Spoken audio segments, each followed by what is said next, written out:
This session covers the pharmacist's relatively unknown clinical superpowers, including chronic care management, point of care testing in labs, and treatment of minor illnesses. Surprisingly, for many people outside of pharmacy, including healthcare professionals, pharmacists receive extensive training in managing chronic conditions. Multiple classes over multiple semesters are devoted to determining the optimal therapy for a newly diagnosed or poorly managed patient. Pharmacists have been receiving training for a decade or more that prepares them to accept a new patient with nothing except a list of diagnoses and medications, and sometimes you don't even get the medications, and find the best options for that patient, including better adherence to their current medications. Because of the prevalence, I think that hypertension, diabetes, and hyperlipidemia are three perfect areas for pharmacist intervention. So that's what we'll take a deeper look. Hypertension is our first example. This program utilized pharmacists to manage patients' blood pressure, including monitoring, dose adjustments, and even complete changes in therapy if necessary. Under this program, more patients maintain their blood pressure control. Participating patients maintain their blood pressure for more days within 3 months of starting the program than patients who did not participate and got the normal primary care. Practices also got more revenue through quality incentives. The improvements in the blood pressure control provided the Michigan Medicine Program an opportunity to generate more revenue through quality incentive programs that offer higher insurance reimbursement for meeting certain high blood pressure quality benchmarks. Pharmacists improved the hypertension medication management. Patients in the program received better medication management, as evidenced by more frequent adjustments to their hypertension medications than those that were not in the program and receiving normal primary care. And finally, there was an increased primary care physician or PCP availability to see other patients. The delegation of hypertension patient care responsibilities from the physicians to the pharmacist frees up the physician time.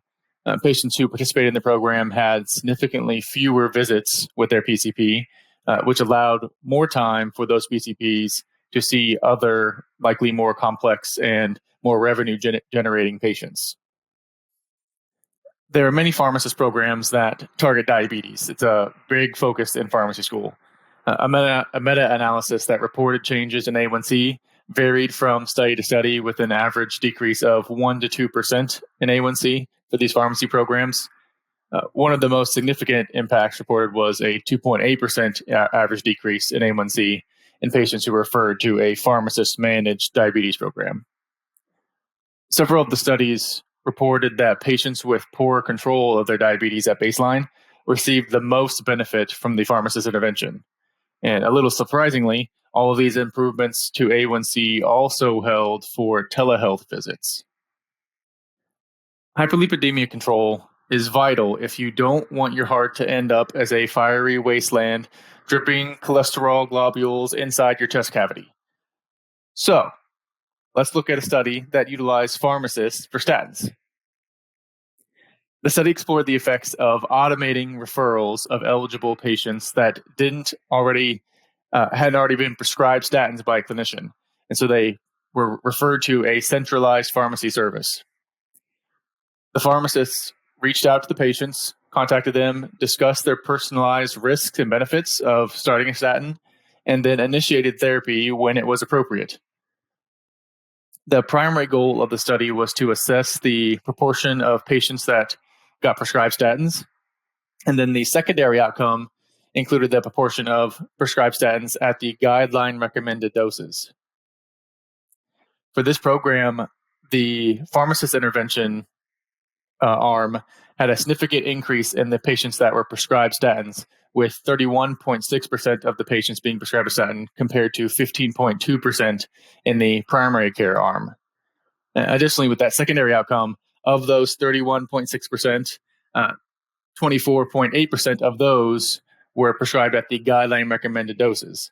And that's compared to 7.7% of the 15.2% of the primary care arm prescribed at a guideline recommended dose. So if you multiply all those numbers together, really what you get is the pharmacist intervention arm was 6 times more likely to appropriately dose and prescribe a statin than the usual primary care practice.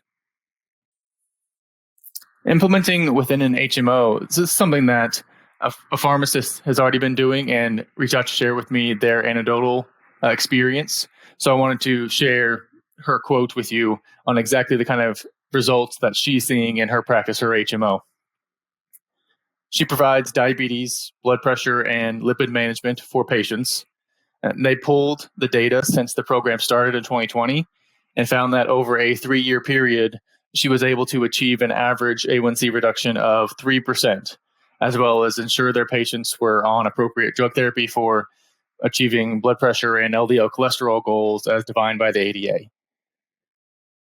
Some important points here on how she's working. She has no limits on the number of patients and the number of times she can speak to those patients. She can prescribe and order blood work under her collaborative practice agreement. And all of this means that she doesn't need to bother the PCP for small tasks and allows the PCP to focus more on providing care to those complex or extremely sick patients. For many young adults and families, primary care is often periodic, urgent care for minor illnesses. So this is something that in a past position as an independent consultant, I helped a PBM set up with their pharmacies to do a point of care testing program in the pharmacy and then did the treatment while they're still in the pharmacy. So we had seen that there was a problem with access to urgent care and then the time it takes and the cost for urgent care. So we're seeing around $150 and 2 hours or so that it takes to go to the urgent care and get a treatment. So we set this up with the pharmacy where the patient could sign up for a point of care test at the pharmacy, go get the test done at the pharmacy, submit that to a telehealth prescriber, the result of the test, receive back while the patient's still in the pharmacy, the prescription or the notes or the discussion points of the over-the-counter medication, whatever the prescriber thought was relevant, and then have the patient pick up the medication while they're still in the pharmacy, all within an hour instead of 2 hours. And this was also for $40 to $60 instead of $150. So we're talking half the time and 1/3 the price by going through this program. Some states allow the test and treat. So if the pharmacy is in a state that allows that, they could do the testing and then also prescribe the treatment. In the states that we were doing this program, that's not allowed. So this is where we added the telehealth partner prescriber that allowed to submit the test results and get the prescription back. We'll hear more about point of care testing and test and treat laws in later sessions. Here's a study that looked at all non-pharmacists I talked to or shared this with were completely surprised. A study in Washington looked at the value of utilizing pharmacists for treating minor illnesses like UTIs, headaches, asthma, yeast infection, minor burns. The researchers looked at insurance claims data compared to the costs of patients that use the pharmacy during the same time period between 2016 and 2019. Compared to treating the same level of illness in emergency departments, urgent care, or primary care, the pharmacy saved $278 across all sites while being just as effective at treating the illness. So what we got is pharmacists are just as good at treating these minor illnesses as primary care and ER doctors, but they cost $278 less per episode on average. So that's what this graphic is telling us. Pharmacists are $96 cheaper than primary care visit, $123 cheaper than urgent care, and $505 cheaper than emergency room, calculated by the site of care there. By condition, you can see the numbers are much higher. And if you're paying for this care, I'd be sending my patients to the pharmacy for these mild cases. Pharmacists learn about clinical evaluation of common illnesses in school in order to make recommendations for conditions that can be treated with over-the-counter options. Prescribing authority, like is common through a collaborative practice agreement, allow pharmacists to use prescribing options when necessary. This provides more evidence that pharmacists, and particularly pharmacists in the community, are underutilized and valuable healthcare resources.